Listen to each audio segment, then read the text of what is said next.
The Lord spoke to Moses, giving him laws to establish justice among the Israelites. The first law concerned Hebrew servants. If someone bought a Hebrew servant, he was to serve for 6 years, but in the seventh year he would go free without paying anything. If the servant came with a wife, she and their children would belong to the master unless the servant chose to stay with his family. If a servant chose to stay with his master because he loved him and his family, his ear would be pierced as a sign of lifelong service. If a man sold his daughter as a servant, she would not go free as the male servants did. If she was not pleased by her master or he did not choose her for himself, she could be redeemed. If the master chose to marry her, she would be treated like a daughter. The law also dealt with cases of harm.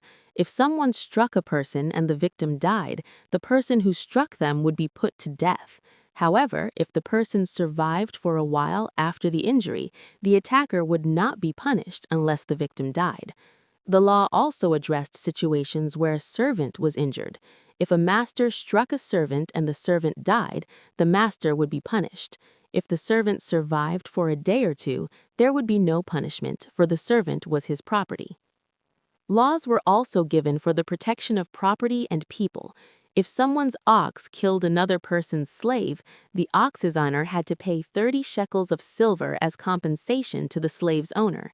If someone caused another person's death, the law provided for cities of refuge where the accused could seek asylum until the matter was resolved.